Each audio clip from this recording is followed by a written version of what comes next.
My name is Ursla, I'm 26, and last week, the man who sent me to an orphanage because I wasn't the son he wanted walked straight into the diner where I work, without recognizing me. One look at him brought back every memory I tried to forget. And what happened next changed everything. Tell me where you're watching from, and don't forget to subscribe for more real stories about family truth, emotional courage, and standing up for yourself. I still remember the sound of the bell above the diner door that night. It was the same soft ring I heard 1,000 times during my late shifts, the same familiar chime that usually meant a trucker grabbing a coffee, a tired parent picking up a late dinner, or one of our regulars coming in for pie. But that night, that single little sound felt different.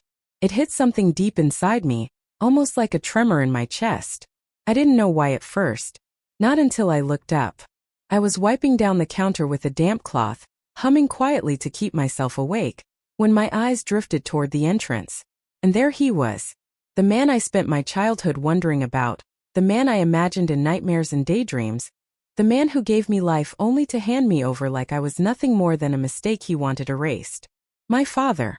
I froze mid-motion, the cloth still in my hand. 22 years had passed since the day he left me at the orphanage, but his face, older, heavier, lined with years, was still unmistakable.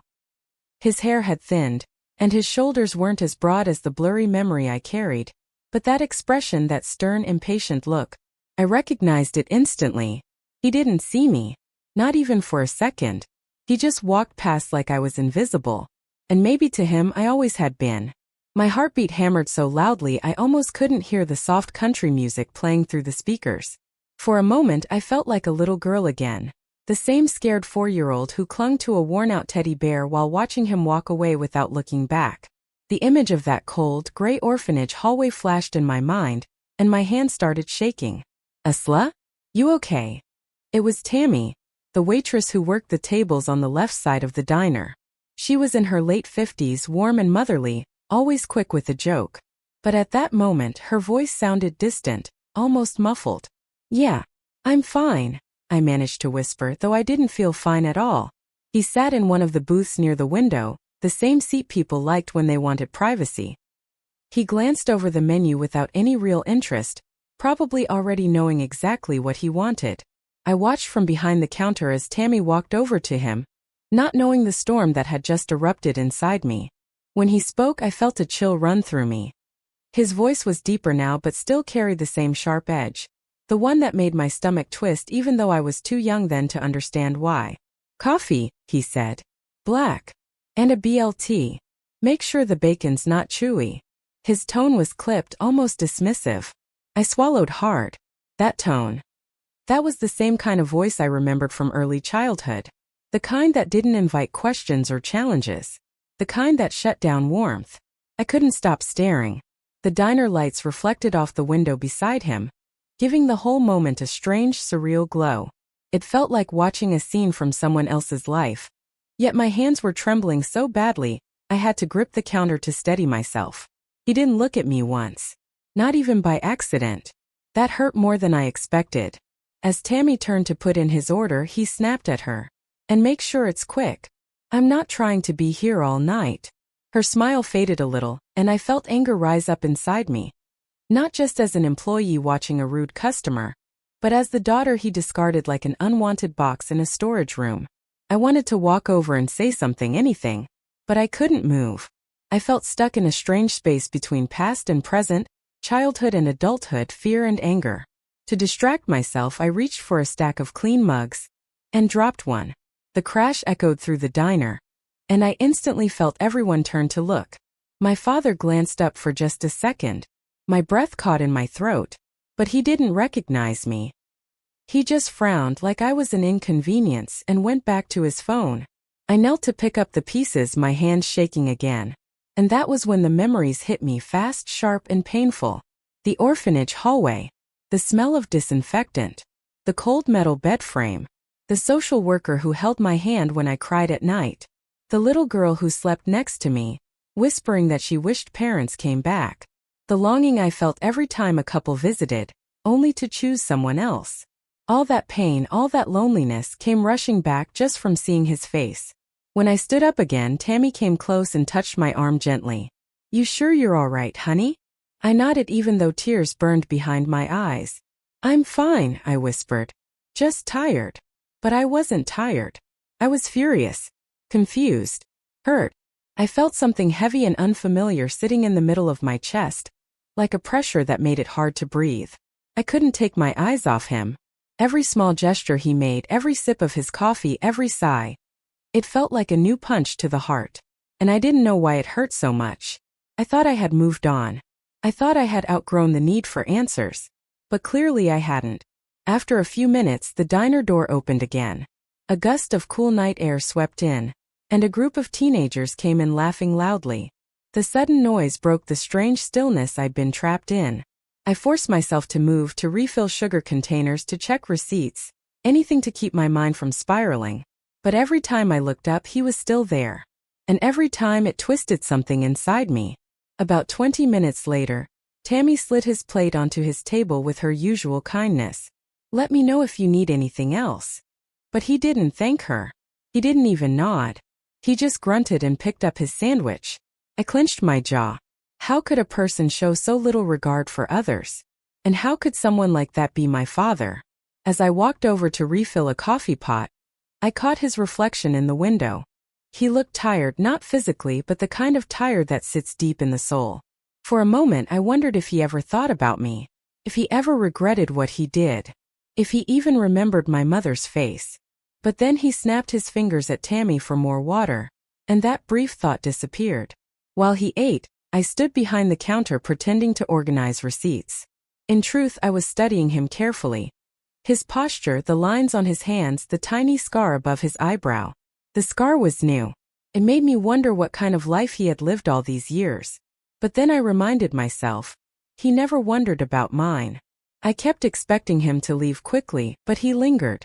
He scrolled through his phone, checked his watch, sighed a few times. Almost like he didn't want to go home. That made me curious, but I pushed the thought aside. When he finally stood up to leave, my breath caught again. He walked to the register, pulled out his wallet, and paid without looking up. I wanted him to look. I wanted some spark of recognition, some flicker of realization. But there was nothing. He walked out of the diner just as casually as he walked in. And I felt something break, quietly, deeply, and undeniably. I stepped outside a few seconds later, pretending to check the trash cans, just so I could see where he went. Rain had begun to fall, soft at first, then heavier. The streetlights cast a warm amber glow on the wet pavement, and the world felt strangely still. I watched him get into a truck I recognized from childhood, a similar make at least. Not the exact one from my memories, but the style, the shape, the way he gripped the steering wheel. It pulled me backward in time. My throat tightened. He backed out of the parking space and drove off slowly, turning left at the light. I stood there in the rain, my apron damp, my hair sticking to my face, and realized something I never expected. I wasn't done with him. Not even close. Because seeing him again didn't close an old chapter. It opened a new one I never planned to write, but suddenly couldn't ignore. For the first time in years, I wanted answers. And I wasn't sure what those answers would do to me. I followed him because I couldn't stop myself. The rain made the streetlights blur into long streaks, muffling sounds and giving me cover. I kept 3 car lengths back, lights low, as his truck rolled through the town I had always called small but safe. Every turn he made felt deliberate, practiced, someone moving along a familiar map. My hands gripped the wheel. He parked behind a worn bungalow with a sagging porch and a mailbox leaning to one side. From across the street I watched him step out carrying a paper bag.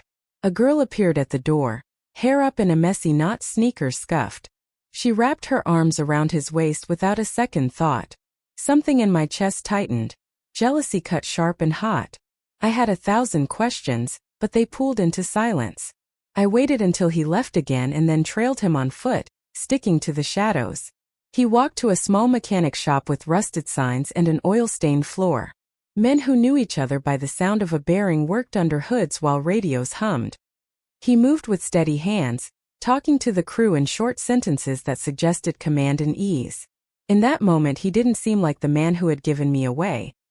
He looked like someone who fit into a place. From my hiding spot I learned his routine. Mornings at the shop, afternoons delivering parts, evenings at home with the girl. He volunteered sometimes at the church basement, hauled donations for the senior center, and mowed neighbors' lawns. Those small acts softened the edges of what I felt, and they made my task clearer. I needed facts, not just hurt. I kept a log, neat entries in a notebook under my jacket, date, time, place, behavior. It felt oddly methodical. Night after night I watched him interact with people who thought well of him. They saw him as dependable, ordinary. No one suspected the other life that lurked in my memories. Curiosity pulled me further than I expected. I learned names. The girl, Maddie, laughed easily with him. A neighbor called him Carl as he set out mail. Carl. The name felt like a strange proof that this was not just a memory but a real life I hadn't known. I jotted it down and let the small victory settle. I almost got caught once when I knocked over a stack of crates and had to hide behind a dumpster. The clatter screamed in the quiet. A flashlight beam swept close enough to make me hold my breath until footsteps moved on. My heart pounded. That brush with discovery taught me restraint. I stopped leaning so close. I learned to wait. Days blurred. I worked my shifts at the diner, then followed him at night. Sleep became rare. Coffee and adrenaline kept me moving, though sometimes I cried in my car, exhausted. I wasn't shadowing a villain in a movie. I was tracing the path of a man who had decided my childhood didn't matter. That truth weighed heavier than any imagined satisfaction. There were moments that complicated my anger. I watched Carl crouch beside a rusted bike to fix a bent chain for Maddie, speaking patiently while she pretended to watch. Once he rubbed a kid's scraped knee in the park and refused payment. Another night he argued with a cousin on the phone in a voice thin with worry about rent. These fragments didn't excuse him. They made him human and, frustratingly, more difficult to hate in simple terms. I started asking around without revealing who I was. At the laundromat, a woman folding towels mentioned how he fixed a leaky heater last winter. In the grocery store, a cashier recalled him hunting down a brand of baby formula for a neighbor when the shelves were empty. Everyone had a small story. Those stories were ordinary, and ordinary people trust ordinary men. My list grew. One Saturday, Carl left his gate open and Maddie dashed out with a soccer ball. He called after her, laughter in his tone. He looked up and saw me parked at the curb. The instant stretched. Her face went blank with curiosity. I stepped forward, rehearsed lines dissolving into breath. She approached with the casual bravery of youth. "Hey," she said. "You live around here?" "Kind of," I answered. The word felt slippery. "I work at the diner." Her eyes searched my face. "You look tired." "Tough shift." "Long night," I lied. The truth felt too sharp to offer. She smiled and invited me to the community yard sale the next morning. I nearly agreed before sense warned me to be careful. I gave a polite refusal and walked away, body humming with the collision of desire and restraint. A week later, I followed him to a church supper. He stood near the food table ladling mashed potatoes with practiced hands.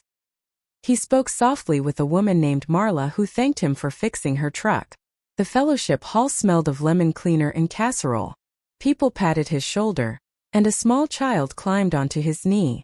I had a fierce, unreasonable urge to shout, "You left me." The sound lodged like a stone in my throat. I began piecing together pressures that might have shaped his choice. Bills stuffed under a magnet on the fridge, a folder of medical statements tucked in a drawer, a stack of court notices with stamps. The hints suggested strain, maybe debt, maybe family demands. There was no clean explanation. The truth resembled a knot of obligations and fear more than a single act of cruelty. Maddie introduced me to a neighbor who worked at the school. "She likes drawing," the woman said, smiling. "Carl's proud." The way they said his name felt like belonging. To me it was foreign. One evening, parked across the street, I noticed a framed photo on his porch table. Carl and a little boy with a missing tooth, both laughing. Proof that he could be present for someone. The sight stabbed differently than any other detail. That image felt like a shuttered room someone else could enter while I remained outside. The more I shadowed him, the clearer his life became. Patchwork favors, small kindnesses, and routine commitments. People leaned on him. He filled roles: mechanic, neighbor, volunteer, which built trust and a scaffold that protected him. Exposing the truth would ripple through lives that relied on those small mercies, and that made confrontation messy. I realized that bringing the past into the open wouldn't simply punish him. It would unbalance a web of ordinary needs. At the same time, I discovered cracks. An argument leaked through a thin wall one night. Him and a woman arguing about money. Someone's addiction, choices that hurt people. I had to, he said at one point, voice ragged. The conversation offered hints of pressure and shame but no full answer. It suggested motives without offering absolution. I kept a private ledger of details. The truck's color, the brand of coffee in his mug, the rhythm of his laugh.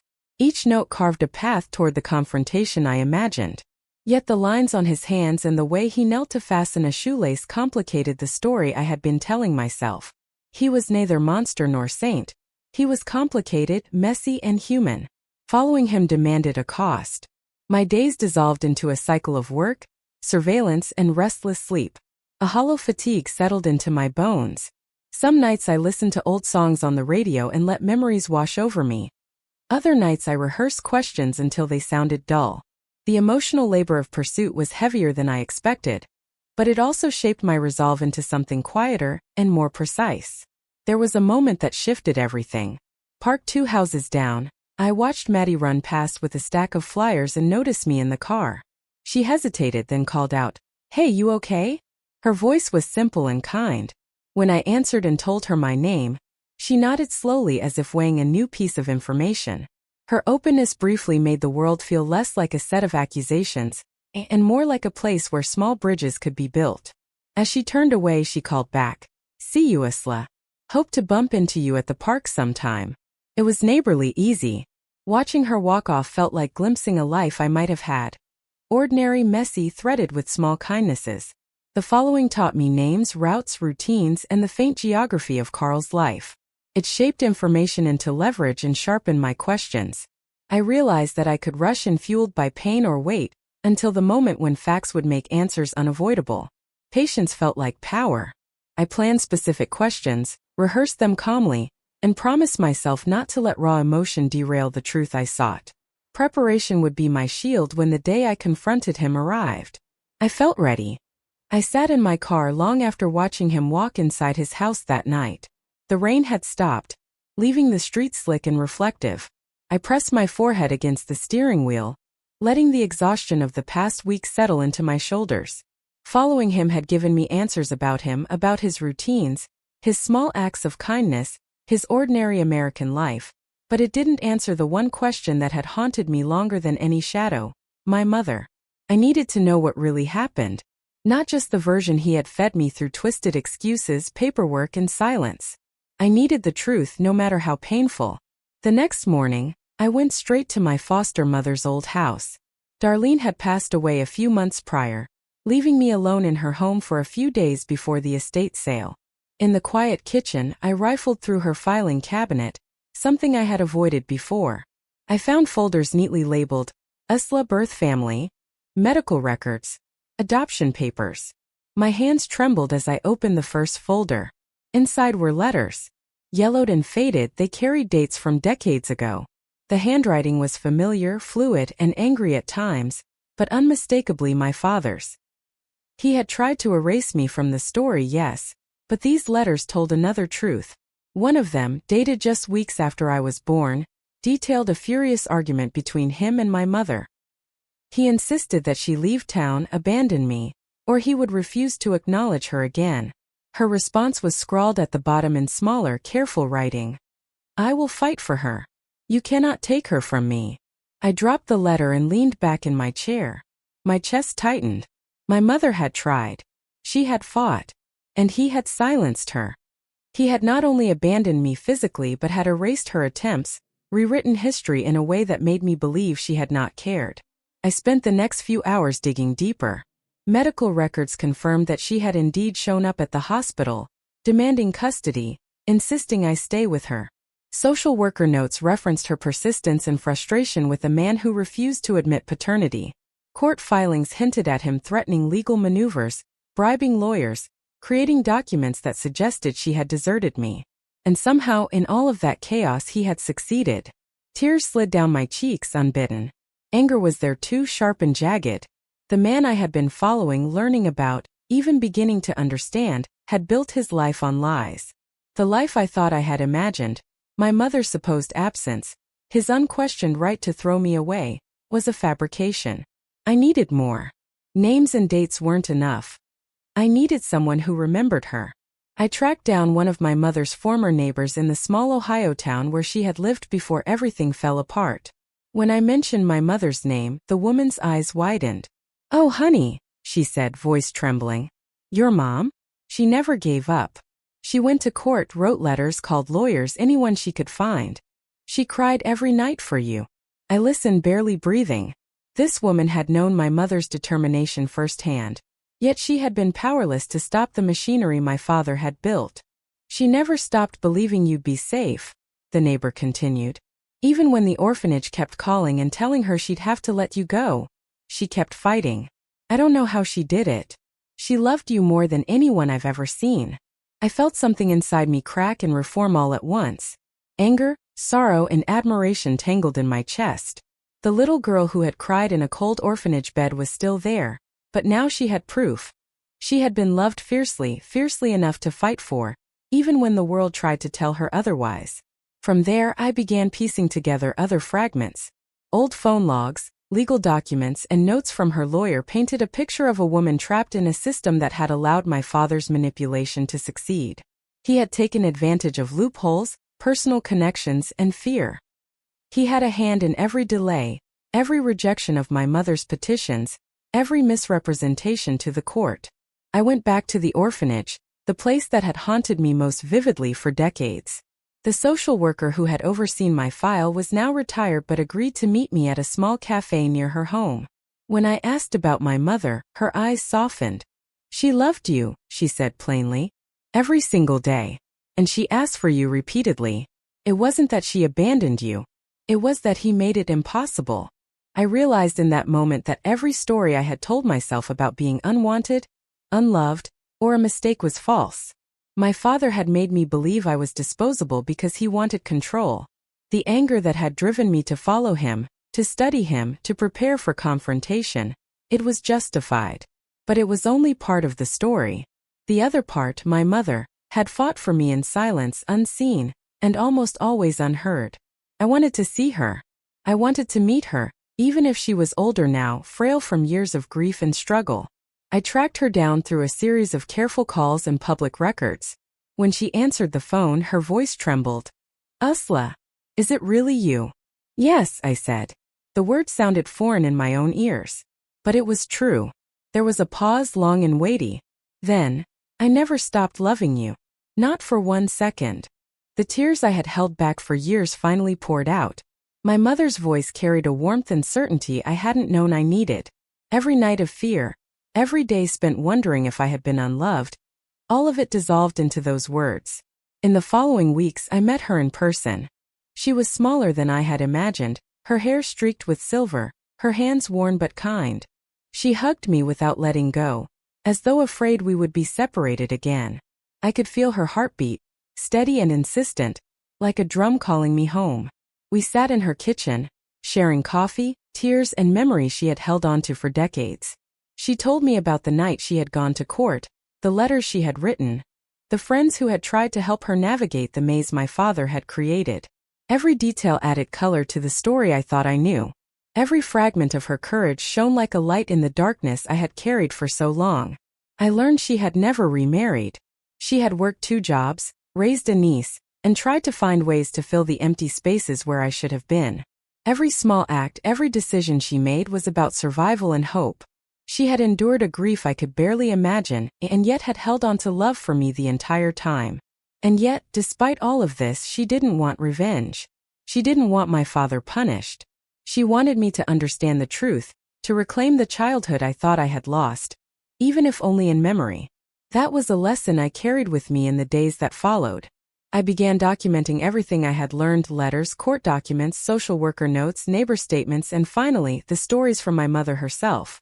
The story of my childhood transformed from one of abandonment to a story of resilience, struggle, and ultimately, love. I realized that discovering the truth about my mother didn't erase the anger I still felt toward my father, nor did it magically heal all the wounds. But it gave me clarity. It gave me the understanding that I had been wanted, that I had been loved, and that the decisions made by another person did not define my worth. The knowledge also changed how I viewed my next steps. I had been preparing for confrontation, ready to face him with fury, but now I approached it with more than just anger. I approached it with facts, with history, and with the undeniable truth that my mother's love had endured where his betrayal had tried to dominate. For days I sat in quiet reflection, alternating between relief and a storm of emotions I had long suppressed.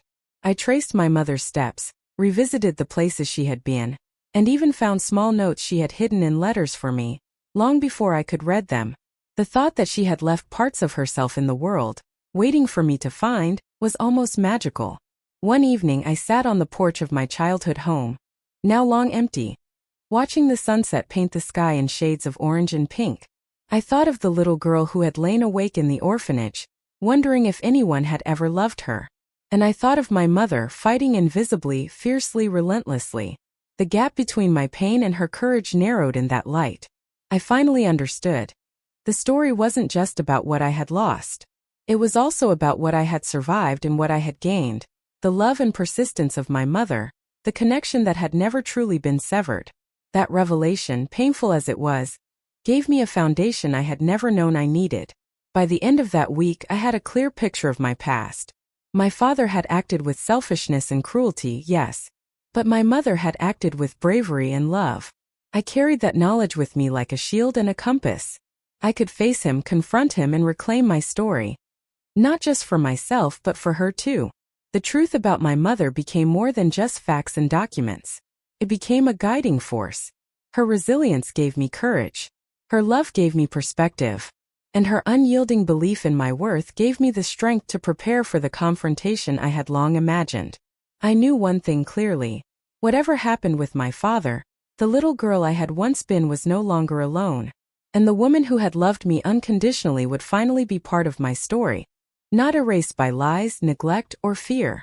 The night I decided to go to his house, the air felt heavier than usual. I remember gripping the steering wheel, my knuckles white, my heart hammering in a rhythm that almost drowned out my thoughts. Rain had returned, soft at first, then picking up in a gentle, relentless drizzle that blurred the streetlights into long amber streaks. The city seemed quieter than usual. Even the hum of passing cars felt muted, like the world was holding its breath for me. I was holding mine too. I had rehearsed the moment in my head 1,000 times. Every conversation, every confrontation, every response I might get. But no amount of preparation could prepare me for the swirl of emotions that rose up as I stepped out of my car and approached the familiar walkway. My father's house looked ordinary, unassuming, almost comforting to anyone else. But to me, every detail, the cracked porch steps, the peeling paint, the small flower boxes that Maddie must have tended, was a reminder of the life I had been denied. I stopped at the bottom of the steps, trying to steady my breathing. The little girl I had been, the one who had cried herself to sleep in the orphanage, wanted to bolt, to hide, to escape. But the woman I had become, fueled by years of preparation, research, and discovery, pushed that fear aside. I was here to speak my truth. I had a right to be seen, and I had a right to demand answers. I lifted my hand and rang the doorbell. The chime echoed through the house, and for a moment, I imagined him standing there, oblivious to who I was. That image made my stomach tighten even more. The door creaked open and my father's face appeared, a mixture of confusion and curiosity, like he had just glimpsed a stranger at his doorstep. "Hello," he said cautiously. I stepped forward, letting the rain drip from my jacket onto the porch. "It's me," I said slowly, deliberately, letting my voice carry the weight of years spent waiting for this moment. "Ursla." Recognition didn't come instantly. His eyes narrowed, trying to place my face. Then, finally, they widened, and his lips parted in shock. "Ursla," he whispered, as if the name itself carried the weight of disbelief. "Yes, it's me. The little girl you sent away because I wasn't the son you wanted," I said, my voice trembling but firm. "I came here to talk. To get answers." He stepped back, his body stiff, as though trying to retreat into some invisible shield. I didn't know." "You didn't know?" I interrupted, anger rising like a tide. "You didn't know what? That I existed? That I had feelings? That I was human?" He opened his mouth, then closed it. I could see the conflict in his eyes. The man I had watched from the street, the father I had studied every move of, confronted by a truth he had spent decades burying. He began, but I held up my hand. No. Don't. Don't try to excuse it. Don't tell me money, fear, or pressure. Don't hide behind excuses. I want the truth. Why did you send me away? He looked down, ashamed. For the first time, I saw him as something fragile, vulnerable, not as the imposing, careless figure who had dictated my childhood. I thought I was protecting you, he muttered. I thought I was making the right choice. I thought. You thought what? I pressed, my hands tightening into fists. That abandoning me would make me safer? That erasing me would make life easier for you? The silence stretched. Rain pattered softly on the roof above, a quiet audience to the confrontation I had carried in my chest for years. He swallowed hard, his lips quivering. I was afraid. Afraid of the responsibility. Afraid I couldn't do it right. I didn't know how to raise a daughter. I didn't know how to. You didn't know how to love me. I finished for him, the words cutting through the air. And instead of trying, you gave me away. You handed me to strangers, to an orphanage, and pretended I didn't exist. That's what you did. Tears stung my eyes, but I refused to let them fall. I wanted him to feel the weight of my words, to understand the gravity of what he had done. His voice broke, almost a whisper. I didn't know how to fix it once I'd made the mistake. I regret it every day. Regret. I echoed, disbelief and fury mingling. Regret doesn't erase the years. It doesn't erase the nights I cried, wondering why my father didn't love me. Regret doesn't give me back the life I should have had. He took a hesitant step forward, and for a moment I thought he might reach out. But he didn't. He simply looked at me, shame and sorrow etched into every line of his face. I want to make it right, he said finally, voice low. I know I can't undo the past, but I want to try. I laughed bitterly, shaking my head. Try? Do you think words can fix this? Do you think your apologies can stitch together the years you stole from me? You don't get to just try. You don't get to rewrite history. He flinched, and I saw the man behind the mask of control falter. For the first time he was exposed, vulnerable before the child he had failed. Then what do you want from me? He asked, voice small, almost broken. I want truth, I said. I want to hear every lie you told, every excuse you made, every moment you pretended I didn't exist. I want to understand why you chose another life over me. That's what I want. And so he began to speak. He told me about the pressures he felt, the fears he had, the doubts that plagued him after I was born. He admitted the lies he had written in court documents, the manipulation, the half-truths. He spoke of Maddie, the daughter he had raised, the girl he loved and cherished, and the guilt he carried for her happiness being built on my absence. Every word was a mixture of sorrow and confession. Some stung more than others, but I listened, letting the raw truth wash over me. For the first time, I saw the full extent of his fear and selfishness, and the immense regret he had carried. We talked for hours. The rain had stopped, leaving the air damp and cool, the scent of wet earth mingling with the faint aroma of his house. We sat at the kitchen table, the room quiet except for our voices. He admitted things he had never said to anyone, moments of weakness, times he had doubted himself, and the ways he had tried, and failed, to atone quietly. I realized something profound. The man who had abandoned me was also human. Flawed, reckless, and selfish, yes, but human nonetheless. Understanding this didn't erase the pain, but it gave me clarity. I could see him fully, without the filter of childhood fear and resentment. At one point he looked up at me, eyes red. I know I can't change the past. I know I've lost the chance to be the father you deserved. But I want to be here now. If you let me. I paused, studying him. The anger had been there, raw and blazing, but now it mingled with something else. Relief, curiosity, a tentative hope. I could choose to reject him entirely, or I could demand accountability while allowing a cautious connection. I'm not ready to forgive, I said, my voice steady. But I am ready to hear.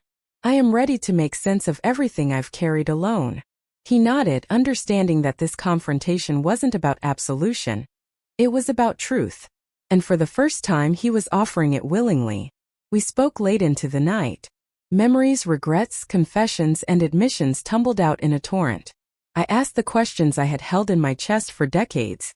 Why me? Why abandon me? Why lie? He answered as honestly as he could, each word heavy with guilt and sorrow. I felt the weight of years lift slightly, not completely but enough to breathe. Not forgiveness, not yet, but understanding. When I finally stood to leave, rain glistened on the pavement outside. He didn't try to stop me. He simply watched, as if afraid that any movement might break the fragile bridge we had begun to build that night. I don't expect forgiveness, he said quietly. I just want you to know the truth.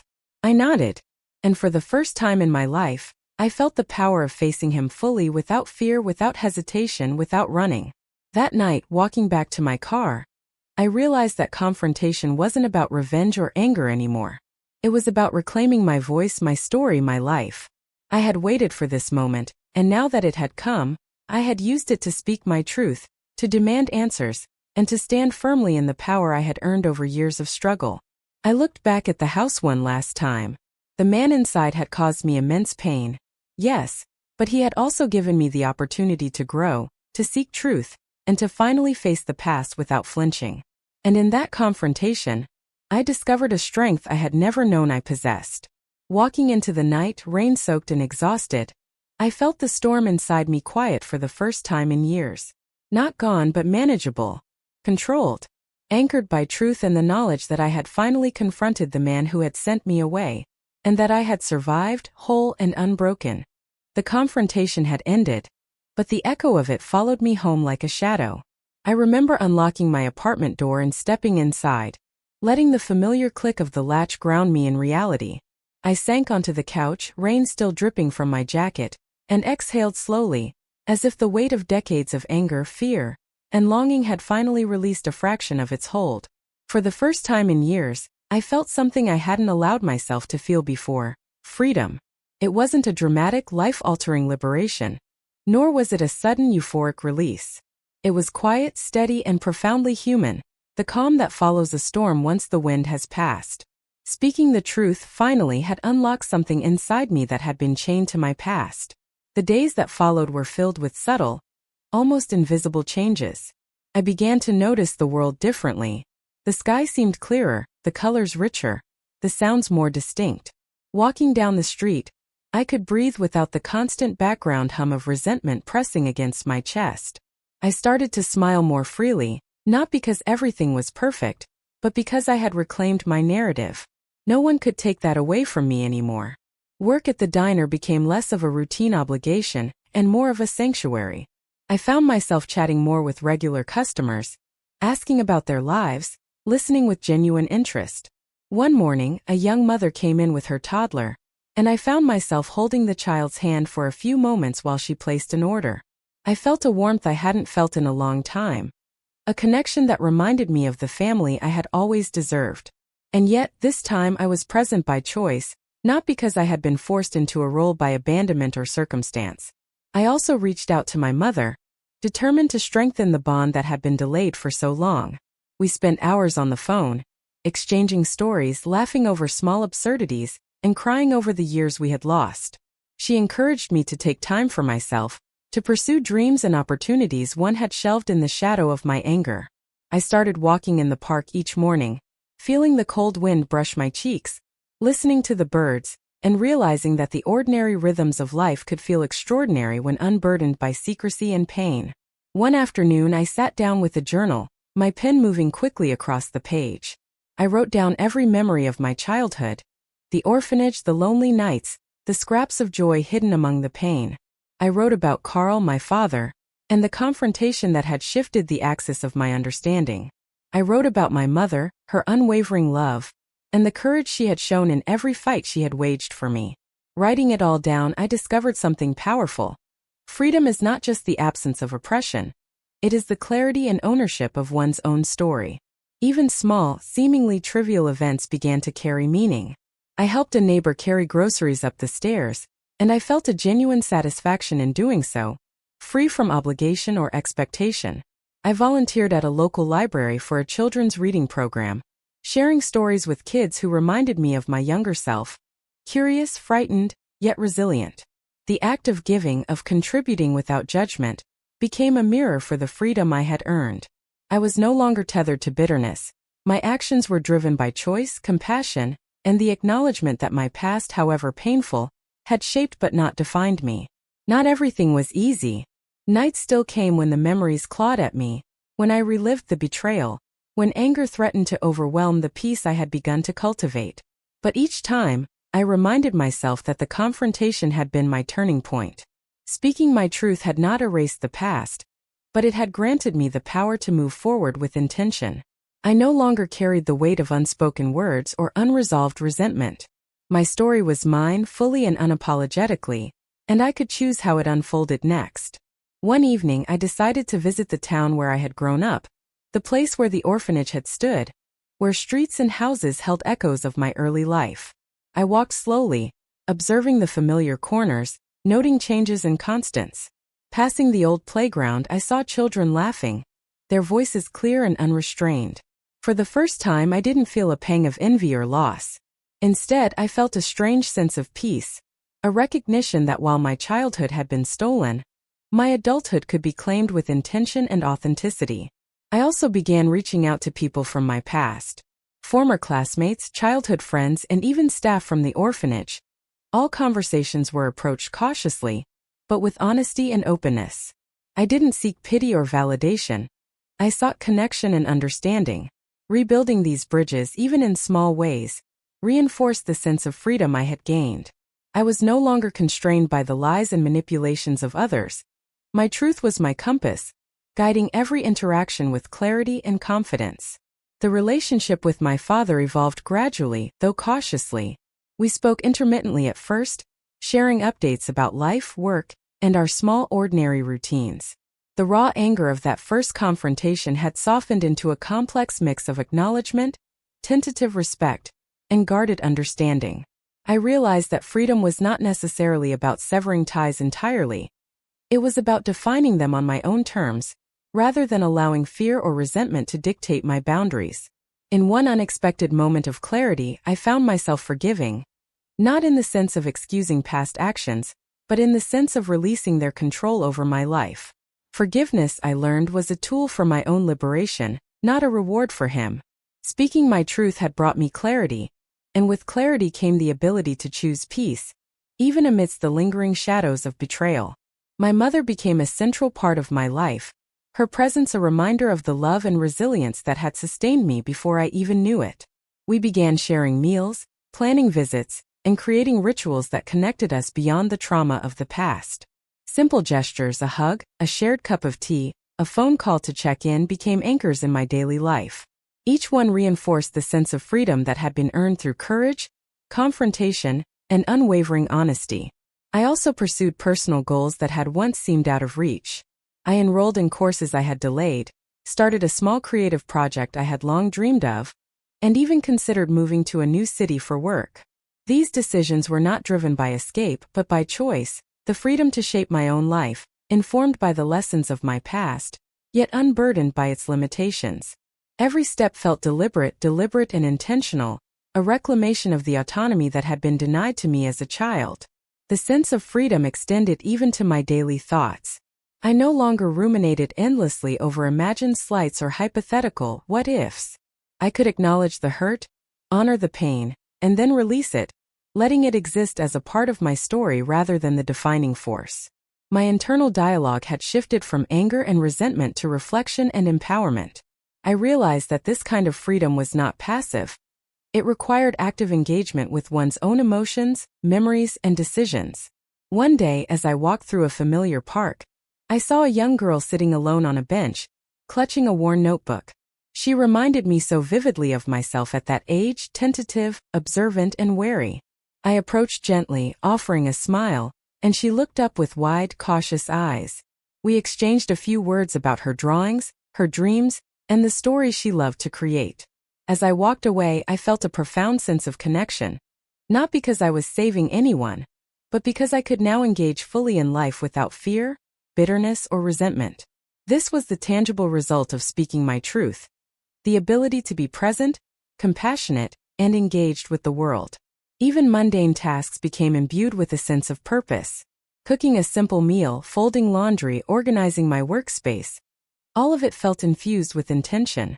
I recognized that freedom is not always a grand gesture. Often it is the cumulative effect of small acts that assert control, ownership, and dignity. By claiming my story, I had also reclaimed the authority to shape my daily life, my interactions, and my choices. In quiet reflection, I understood that my journey was not linear. Freedom was not a destination but a continuous process, one that required vigilance, honesty, and courage. Speaking the truth had been the catalyst, but sustaining that freedom demanded ongoing effort. The courage to face lingering pain, the willingness to set boundaries, and the patience to nurture relationships that reflected mutual respect and understanding. I also noticed subtle shifts in how others responded to me. Friends, colleagues, and even casual acquaintances treated me with a sense of respect I had never fully felt before. Perhaps it was the confidence that comes from self-possession, the quiet strength of someone who has faced a long-held trauma and emerged whole. I realized that speaking my truth had not only freed me internally, but had also recalibrated the way the world engaged with me externally. Finally, I reflected on the emotional and psychological journey I had undertaken. The confrontation with my father, the discovery of my mother's perseverance, and the countless nights of reflection had all led to this moment. A sense of unshakable clarity and empowerment. I had reclaimed my narrative, acknowledged my pain, embraced my resilience, and stepped forward into a life defined not by abandonment, lies, or betrayal, but by authenticity, courage, and self-determined purpose. That evening, as the sun dipped below the horizon and painted the sky in brilliant shades of orange and purple, I sat by my window, feeling the cool breeze brush my face. I closed my eyes and breathed deeply, savoring the sense of completion, however incomplete life might always feel in small ways. I had spoken my truth, faced the past, and earned the freedom to live on my own terms. And that freedom, I realized, was the most precious inheritance anyone could leave a child, one that no betrayal could take away. For the first time, I felt truly unburdened. The little girl I had once been was still alive inside me, but now she was accompanied by a woman who had confronted the past, claimed her story, and learned to walk forward with intention. Freedom was not something I had stumbled upon. It was something I had fought for, shaped, and ultimately earned. And in that earned freedom, I finally understood the power of truth. It does not always come easily, nor does it erase the scars, but it liberates the spirit, illuminates the path forward, and gives a life once constrained by fear and betrayal a chance to breathe fully, deeply, and without apology.